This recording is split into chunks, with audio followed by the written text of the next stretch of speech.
Bom dia. Então tá, vamos começar. Hoje são 17 de junho, segunda-feira, são 8 horas e 50, sabe? Confesso que estou cansado. Um pouco que desanimado, bicho, sabe? Mas de toda sorte, hoje já fiz sabe, um trabalho, né, de recuperação de informações, certo? E assisti o site 247 desde 6h30 até agora 8 horas, 1h30, portanto, né, de noticiário. E as notícias que estão aqui, vou começar por aqui, mas antes de começar, deixa eu falar uma coisa. Ontem eu me enrolei quando eu estava falando ali, sabe? Ali apresentando uma síntese sobre a evolução, a evolução política de conceitos, né? De politis a homem interior, certo? Ou seja, dos filósofos clássicos gregos até Agostinho, certo? E falava de politis, que aí tem a raiz de polis, certo? Que é a cidade, certo? Depois disso tem a cosmopolitis, ou cosmopolites, certo? Cosmopolites, olha eu aqui me enrolando de novo, cosmopolites, certo? Que é aquela noção de amplidão da polis, cosmos quer dizer totalidade, certo? O mundo, o universo, e o conceito cosmopolites, cosmopolitano, cosmópolis, e foi aqui que eu me enrolei. Eu queria falar de polis e cosmópolis para dizer assim a cosmópolis como sendo a polis ampliada no Império de Alexandre, no Império que Alexandre deixou, certo? E aquele período de vivência cultural e política que se viveu naqueles reinos ali, sabe, que foram objeto de conquista de Alexandre da Macedônia, certo? E se diz ali então que aquele conjunto ali, sabe, ali aquele conjunto de culturas, né, formavam ali uma cosmópolis, certo? Cosmópolis, certo? Com esse sentido de uma amplidão de algo mais geral, certo? E essa cosmópolis ela avança, ultrapassa a era, chega ali, sabe, no limite da era cristã, certo? E depois daquilo ali começa o período romano, mas o período romano ainda sofrendo ali um pouco dessa influência aí, sabe, desse mundo aberto, tá certo? Então fica esse esclarecimento, já que a língua não aceitava falar cosmópolis, certo? Ego é fogo, vou te contar. Mas deixa aí esse esclarecimento aí, certo? Cosmos, cosmópolis, polis e pronto. Mas o fato é que é uma das notícias que eu anotei ali, sabe? É que houve uma conferência no final, nessa semana que passou lá na Suíça, né? E eu não sei qual foi a cidade da Suíça onde isso aconteceu. E só sei que lá houve uma conferência para discutir a guerra na Ucrânia, certo? E queriam ali elaborar um tratado de paz e impor umas condições, certo? O Breno Altman veio a notícia no 247, certo? E informou que, na verdade, aquela conferência foi uma reunião de vassalos, de vassalos dos Estados Unidos, certo? E da OTAN, de países vassalos. E queriam, porque queriam que o Brasil participasse dessa vassalagem, certo? Mas o Lula não caiu na esparrela, certo? E essa conferência produziu um documento, certo, que o Brasil não subscreveu. E o Zelensky ficou muito puto com isso. Ora, vê se pode, certo? Uma reunião para discutir paz entre duas nações, certo? Onde um dos chefes das nações, certo, não está presente. No caso seria o Putin. O, o Zelensky estava lá, palhaço do jeito que ele é, certo? Mas o Putin não foi convidado e ele não iria, ele está com uma ordem de prisão, certo? Contra ele, certo? A Interpol tem uma ordem de prisão dada pelo Conselho, não sei qual foi o órgão da ONU aí que decretou a prisão, não sei se foi o Conselho Penal Internacional que decretou aí a prisão dele, certo? Uma outra notícia foi essa situação aí do Biden, né, do presidente dos Estados Unidos, sabe, totalmente desorientado, né? O cara tem o que? Ele tem mais de 80 anos, o Biden, não sei. Eu sei que ele tá, sabe, assim, gagá, né? Não querendo aí praticar etarismo, certo? Mas o fato é que esse cara aí, sabe, aí representa a decadência mesmo do império, certo? E ele está totalmente desorientado e nessa conferência, inclusive, que houve aí, não sei se ele foi na conferência da Suíça, certo? Mas ali na conferência do G7 também, numa reunião do G7 que houve também aí, e ele ali, sabe, indo para cima e para baixo, a conferência do G7, se não me engano, foi na Itália, certo? Onde a Meloni, como é o nome da Meloni, o primeiro o prenome dela, ficava pegando no braço dele e orientando ele, sabe, para ir para cá e para lá, sabe? Uma outra notícia aí, sabe, é da crise lá em Israel, certo? No gabinete de guerra israelita, tá certo? A queda do Netanyahu é uma questão de tempo, certo? Ele é um gigante, sabe? Ah, como é que chamava o adversário o Golias, certo? Ele é um Golias, certo? Que foi acertado na testa com uma pedrada, certo? E está cambaleando, ainda não caiu, certo? Está cambaleando, sabe? Ele não sabe se cai, sabe? Ele não entende, sabe? O que aconteceu com ele, entendeu? E assim está o Netanyahu, sabe? Ali, os partidários dele ali, sabe? Estão caindo, assim, se afastando, pedindo demissão e aquela coisa toda, certo? E aqui, sim, tudo bem. E tem também eleições na França, onde o outro que cambaleia, sabe, que tá aí, é um Golias também cambaleante, o cara queria fazer guerra, sabe, contra o Putin, sabe. Ele não se emendou, sabe, da lição do Napoleão, certo? Napoleão foi um conterrâneo dele, eu estou falando do Macron, certo? Napoleão não teve o que fazer no começo do século XIX, ali por volta de 1812, ele invadiu, diz que ele invadiu a Rússia, certo? A Rússia de um czar desses aí, sabe? Lá da Rússia, entendeu? E rapaz, mas quem derrotou ele, certo? Foi o inverno russo, sabe? Puta merda, sabe? E ele teve que voltar de lá. Ele perdeu 500 mil homens, certo? Levou 600 mil, voltou só com 100, vê se pode. 500 mil franceses, sabe? Perderam a vida e deixaram suas ossadas para trás, sabe? E o Macron, aí, sabe, perdeu as eleições internas, sabe? E está fumado, sabe? E está em terceiro lugar. A primeira vem a Marine Le Pen, depois vem uma força popular aí com as forças de esquerda, que talvez aí as expectativas elas são aí são animadoras, sabe? Porque acham aí que a esquerda vai crescer. O Chico Buarque não teve o que fazer, pegou a mulher dele, uma advogada aí, sabe? Paranaense ela, sabe? E foi para lá, sabe? Para a França fazer barulho lá, sabe? Eu só sei dizer que o outro gigante, então, sabe? Que está cambaleando aí, sabe? Aí, no mundo da política e da geopolítica é o Macron, o Emmanuel Macron da França, sabe? E houve também aí essa movimentação em torno de um PL aí, sabe? De um PL aí puxado por evangélicos, sabe? Que querem aí reeditar, sabe? O medievalismo, sabe? Quando ali a igreja tinha poder, a religião cristã tinha um poder muito grande na Europa, certo? E isso começou do primeiro século da era cristã, sabe? E foi trazido até ali. Tá até presente até agora, bicho. Esses caras estão na rua de novo aí.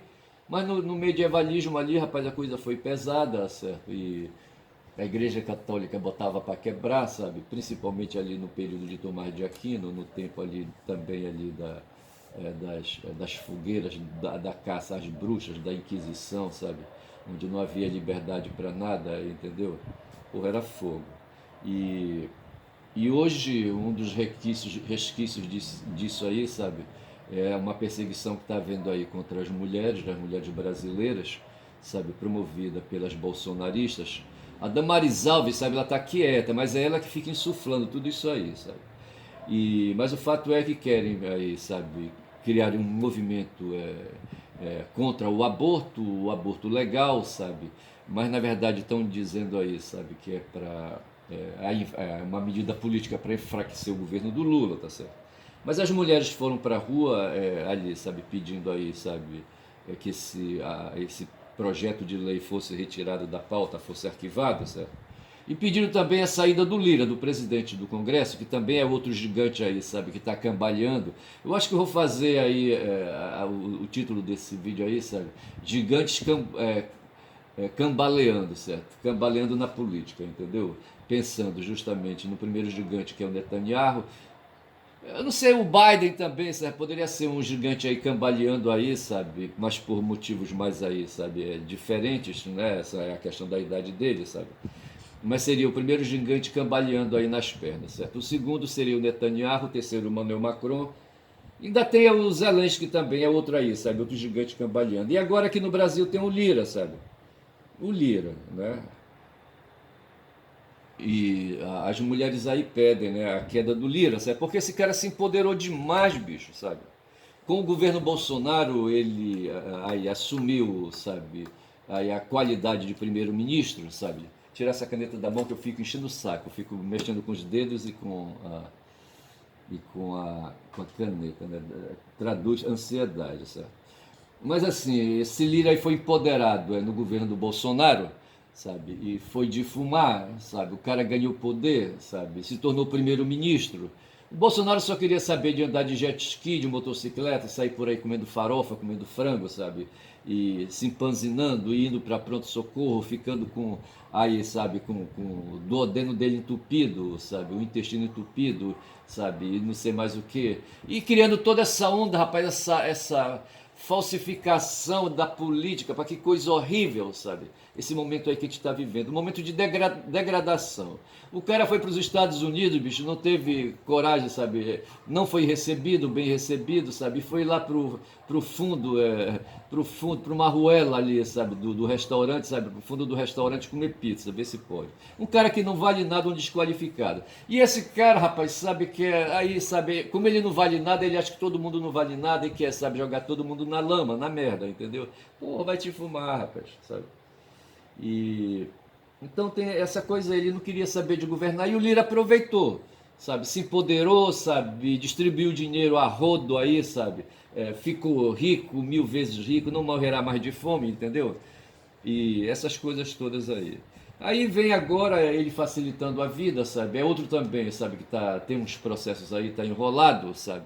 E esse pessoal aí, sabe? Quando cresce demais, sobe demais, né? A queda é ameaçadora, às vezes, quando vem, entendeu? Então é mais um gigante aí que está cambaleando com medo de cair, tá certo?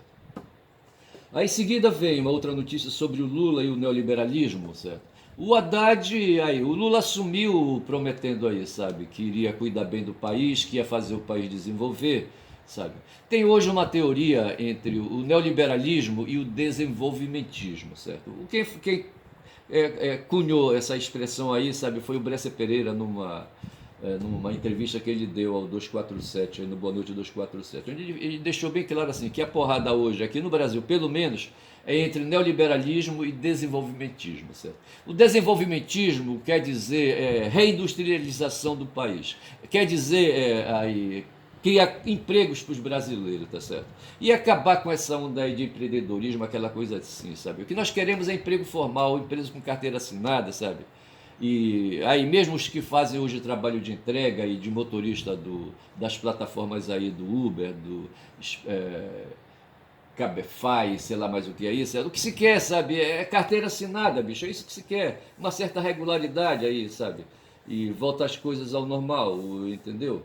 Então, essa porrada tá hoje lá, sabe, lá no Supremo Tribunal Federal, onde o Dino entrou na farra, eu tô achando bom, sabe? Onde ele diz, sabe, que esses garotos aí, sabe, que pegam uma bicicleta, põem um isopor na costa, sabe, e querem se dizer empreendedores aí fazendo entregas, certo? E os motoristas aí, sabe, qualificados às vezes, que pegam o seu próprio carro, sabe, e saem por aí, sabe, fazendo aí dirigindo aí, transportando passageiros para cima e para baixo, esses caras querem ser empreendedores também, sabe, diz que patrões de si próprios. Mas quando o Lira, o Dino está esculhambando, o Flávio Dino, sabe, e ele entrou numa rota de colisão, sabe, com o Xandão. Porque o Xandão entende que hoje o mundo se transformou, certo? Que as relações entre trabalho e produção são diferentes, que a CLT, sabe, naquele dispositivo no artigo 2º, salvo engano, sabe, que define o que é relação de emprego, sabe, não se aplica a uberistas, não se aplica a esses entregadores aí, sabe, de lanches, de almoço, essas coisas todas aí, tá certo? Mas o Dino tem posição contrária e eu espero que essa discussão avance. Hoje tem a posição dominante no STF, sabe, que diz que o Tribunal Superior do Trabalho está errado, tá certo? É uma briga grande. Mas o fato é que todas essas brigas aí vêm por conta do neoliberalismo, que é essa coisa aí, quando se pensa no liberalismo, sabe? No neoliberalismo se pensa no liberalismo, tá certo? Que foi introduzido sabe, com a Idade Moderna, certo? Sob os auspícios de Hobbes, de Locke e ali de Adam Smith e Kant e não sei quem mais que criaram essa coisa aí do liberalismo, certo? Aí que fortalecem a iniciativa privada, que fortalece o patrimônio privado. Aí nisso aí, bicho, vai pegar um cara longe, rapaz, ali, sabe, no começo da era cristã, eu acho, sabe, ali o Cícero, entendeu? Que ali, no período que se entendeu aí de dominação da cultura romana, né, que foi ali 50 anos ali com César e depois ali 50 anos antes de Cristo e mais 200 anos depois de Cristo, certo? Ali houve uma influência muito grande ali do Império Romano, certo? Onde se estabeleceu uma nova cosmópolis ali, sabe? Eu fico pensando em Marco Aurélio, que foi um imperador romano, que eu acho que foi um dos últimos imperadores romanos, sabe? E que vivia aquele Fausto, sabe, do Império Romano, sabe, de Roma, ali, sabe, avassalando, sabe, os reinos e reis, sabe, deles cobrando impostos e aquela coisa toda, sabe, e enricando os nobres patrícios romanos, certo? Aí foi aí que o Cícero se movimentou, sabe, e começou a criar leis ali na cidade de Roma, certo, na sede do Império, tá certo, chamado a esse material produzido por eles de corpus iuris civiles em latim, corpus iuris civiles, certo? Que aí mais adiante aqui entre nós é chamado de civil law, tá certo? Aqui no mundo europeu, lá no mundo europeu, e common law na Inglaterra, no mundo saxônico, anglo-saxônico, certo? A civil law e a common law. Mas ali o Cícero se deu a esse trabalho, então, sabe, de criar normas para garantir, sabe o quê? As posses, rapaz, os bens que eles adquiriam. E nesses filmes que eu assisto aí sobre o Júlio César, que eu gosto de assistir, sabe? Tem aquela história do cara perseguido, rapaz, o cara era de família de bem, era patrício, certo? Mas mesmo assim, os patrícios, como serpentes, sabe, eles se comem entre si e se matam, tá certo? Então era preciso garantir. O César, por exemplo, de repente o pai dele morreu, sabe? E ele teve que se rebolar na chapa quente, sabe? Teve que ir para o exército, sabe? Matar gente, fazer guerra, tá certo? Até adquirir a condição ali, sabe? De cônsul, entendeu? E queria ser imperador, certo? Não, ele queria se vivia a república e ele queria voltar à condição de rei, sabe? Ele queria ser rei de Roma, certo? O César, entendeu? Caio Júlio César, sabe? Mas o fato é, agora, isso por quê? Porque ele queria, no fundo, sabe? Era porque ele amava o povo, não sei mais o que, mas quando? O que ele queria mesmo era garantir as posses, sabe? As riquezas, sabe? As propriedades que ele conseguiu. Mas ele queria garantia, sabe? Não tinha um cartório lá para fazer registro, sabe? E nem tinha proteção do Estado para garantir esses registros. Aí foi aí que entrou o Cícero, sabe? O Cícero entrou criando esse corpus de iuris civilis aí, sabe? E para garantir justamente a propriedade privada, sabe? E criou a figura da pessoa. Ora veja, se nós temos hoje no mundo duas figuras relevantes, tá certo? Eu tenho isso anotado em algum lugar.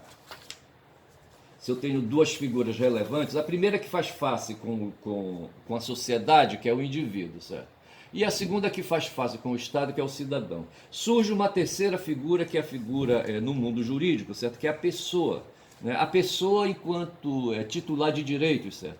De direitos e obrigações. E foi nessa direção que o Cícero trabalhou, bicho, para garantir direito das pessoas chamadas aí, pessoas naturais, jurídicas, certo? Aí que corresponde àquilo que a gente chama do nosso CPF. Naquele tempo eu acho que não trabalhava ainda essa questão de CNPJ, mas o que eles queriam era garantir a pessoa, sabe, a pessoa natural, como titular de direitos às suas posses em vida e direito sucessório para suas posses em morte, entendeu? Para fazer a sua herança passar adiante. Essa foi a contribuição do Cícero, certo? E eu estava ali falando da cultura romana naquele período, certo? E falava do Marco Aurélio, certo? Quando ele tinha ali, foi um dos últimos imperadores, e a partir dele começou a decadência do Império Romano. Eu lembro do filho dele, Cômodos. Eu penso que a queda do Império Romano é um filme, certo? Com a Sophia Loren. Eu não sei se é o Richard Burton que faz o par dela, certo? De protagonismo, certo? E tinha já ali um cara, mas não estava bem claro, sabe, a figura do Cômodos, certo? Mas foi no filme O Gladiador. Eu acho que quem escreveu o texto é do Gladiador 1, certo? Tá vindo aí o Gladiador 2. Pegou ali aquele momento, sabe, da morte do Marco Aurélio, certo? E por Cômodos, que não estava afim de guerra de porra nenhuma, que ele queria era estar em Roma, sabe? Dentro da escola de gladiadores que havia por lá, batendo espada lá nos círculos romanos, certo? Ali no Coliseu, tá certo? E ele matou, pelo que está dito aí, certo? Ele com os apoiadores dele, generais aí, matou, né, o próprio pai envenenado, certo? E depois aí perseguiu, né, o general aí, certo? O general de confiança do Marco Aurélio, a quem a Marco Aurélio queria como sendo o próximo César, tá certo? E o Cômodos desencadeou com seus apoiadores uma perseguição a esse general e fez aí surgir a figura do gladiador, tá certo? Mas ali veja que o mundo romano já estava em crise, certo? E em seguida viria ali entraria ali um período ali, sabe, de claridades aí, de poucas luzes, certo? E depois aparece Agostinho. E é quando surge aí um outro conceito que é muito interessante, né? Então veja, nós tivemos o cidadão da polis, certo? Tínhamos ali o cidadão, o cidadão ele foi enfraquecendo no tempo das cosmópolis, certo? Do helenismo, tá certo? Ele enfraquece e surge ali precariamente a figura do indivíduo, certo? Ali surgindo com dificuldades. E ao mesmo tempo que surge a pessoa jurídica lá em Roma, surge no tempo de Agostinho o ser humano que vai novamente aí recuperando a imagem de indivíduo, certo? De indivíduo portador de uma interioridade, certo? Essa interioridade que é o próprio Deus, certo? Quando ali o Agostinho faz ali a sua doutrina, é, o, o, o Lima, sabe, destacou ali, o Vitor Lima, sabe, que quando falou do Agostinho, sabe, que tem um historiador, acho que eu não estou com o nome dele aqui, sabe, mas diz assim, sabe, que o Vitor diz aí, sabe, que o platonismo no tempo de Agostinho se estabelece forte, certo? E que Agostinho então aproveitou para fazer umas adaptações na doutrina filosófica platônica, certo? Aí, para fazer, sabe, para conseguir, sabe, fazer essa adaptação, ele teve que usar vários artifícios, e ele foi comparado, sabe, em matéria de artifícios, de tendenciosidades, né, ao Freud, ao velho Freud. O Freud, para criar a psicanálise, é isso que querem dizer, sabe, teve que fazer aí várias invertidas, certo? Fazer aí, dar vários nós aí, sabe, de Górdio aí, sabe, vários nós cegos aí, sabe, para ali montar o seu pensamento, tá certo? Então se criou aí tendenciosidade. E o Vitor destaca isso, tá certo? Que uma pessoa aí, um intelectual aí reconheceu em Agostinho, sabe, como sendo o outro ao lado de Freud, sabe, que mais de tendenciosidade entendia, sabe, para fazer essas adaptações. O tal de Agostinho pegou, né, o dualismo epistemológico da doutrina cristã, sabe, e ali moldou aí, sabe, o que já tinha, sabe, a teoria platônica, certo? Principalmente dando ênfase à questão da teoria da reminiscência, certo? Então, para Agostinho era o seguinte, certo? Ali, se Platão defendia, sabe, que de alguma maneira o ser humano, sabe, ia transferindo para o outro, sabe, tinha já encravado na sua consciência as ideias, sabe, de tudo, sabe, ali a cultura já estava na cabeça das pessoas, certo? E segundo Platão, certo? E o Agostinho vai dizer não é na cabeça das pessoas. A cultura na verdade estava em Deus. O mundo das ideias estava em Deus, certo? E Deus é que permite, por uma questão de iluminação divina, sabe?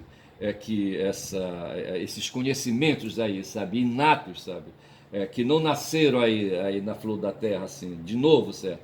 Já vem adiante. Na verdade, são conhecimentos que que têm um dono que é Deus, certo? E que habita dentro dos seres humanos aí, sabe, por uma questão de iluminação divina, certo? Então, aí, sabe, os seres humanos são todos potentes quanto a essa questão aí de conhecimentos. Aí é que vem aí, eu enquadro aqui essa questão com uma outra notícia que foi dada aqui, sabe? Que foi aí a questão, o Atucho, o Leonardo Atucho comentou alguma coisa sobre a era dos coaches, certo? E falou do Pablo Marçal como sendo um coach que quer ser prefeito em São Paulo, certo? E de certa forma, o que esse coach aí faz, sabe? O trabalho que ele faz e com o qual ele ganhou aí fama, certo? Na verdade, se baseia nessa questão do poder interior que está em cada um de nós, certo? O indivíduo, aí tem tudo a ver com esse momento neopentecostal que a gente vive no Brasil, sabe? A gente vai ter que pegar ali o Calvão, o Jean Calvin, vai ter que pegar Lutero para trás, vai pegar Agostinho, sabe? Esses caras, o Agostinho foi frade franciscano, e o Lutero também. Eu não sei se Calvin, eu acho que Calvin não foi, acho que ele foi aí, sabe? Cidadão comum, certo? Mas eu só sei dizer, rapaz, que esse pessoal começou a cultivar o individualismo, sabe? E a deixar de lado aí ali o aspecto mais do ser político e pegando mais o aspecto do ser individual. E chegaram à conclusão, sabe, que os indivíduos aí, sabe, são cheios de poderes. O Marçal, eu não sei de onde ele diz que vem o poder humano, sabe? Vai ver que ele vai dizer que é da própria Arqué, vai dizer que é poder adquirido, sabe? Eu não sei como é que ele vai justificar, de que maneira, mas ele fala de poder interior, dessa força de poder interior que cada um de nós tem, sabe? Se nós somos fodidos, fracassados, é porque a gente se esforçou pouco. Mas se a gente se esforça mais, sabe, se dedica mais, a gente, sabe, se empodera, sabe, ganha tudo, sabe, e se torna ganhador de 1 milhão, de 1 bilhão de moedas, sabe, e aquela coisa toda. Se torna um tio Patinhas, certo? É isso que se comenta. E esse cara, então, aí, sabe, esse Pablo Marçal trabalha o individualismo. Individualismo que começou ali no helenismo, certo? Passou ali pelo tempo, né, de Agostinho, certo? E que vem aí na Idade Média, ali no Renascimento, ganhando também aí mais aí. Porque assim, depois da polis, sabe, a cultura, sabe, acabou, sabe, perdeu o limite, sabe, não teve mais limites. O mundo hoje é uma aldeia global, como diz o Marshall, Herbert Marshall. E aí, quando fala da aldeia global, certo? Aquele canadense lá, tem o nome de guerra dele aí que agora não vem, tá certo? Mas assim, mas o fato é que o helenismo ali, sabe, no começo trouxe, se expande hoje, sabe, de certa forma hoje a gente vive um grande helenismo, certo? A gente vive aí uns momentos, sabe, de totalidade, de cosmópolis, entendeu? Eu não sei se alguém já falou, acho que eu já falei aqui em vídeo, sabe, de megápolis, qualquer coisa assim, entendeu? Mas fui ver na internet, não tem bem aquela coisa. Eu acho que foi no livro do Boaventura e Souza Santos que eu vi uma expressão aí para traduzir as grandes cidades do mundo, que elas tipo assim, Hong Kong, São Paulo, Nova York, Berlim, ali a capital da China e ali Xangai, não sei mais onde, entendeu? São cidades imensas, sabe? Onde o que prevalece é o cosmopolitismo, tá certo? E o que é o cosmopolitismo? É a reminiscência ali, a ligação que se faz com aquele período ali do imperialismo do Alexandre da Macedônia, tá certo? Então seriam mais ou menos essas ideias aí, quando o meu vídeo está com, deixa me ver aqui, com que 20 minutos, 29 minutos, certo? Acho que está na hora de parar, tá certo? Eu vou encerrando por aqui, vou deixar de lado aí outras notícias, certo?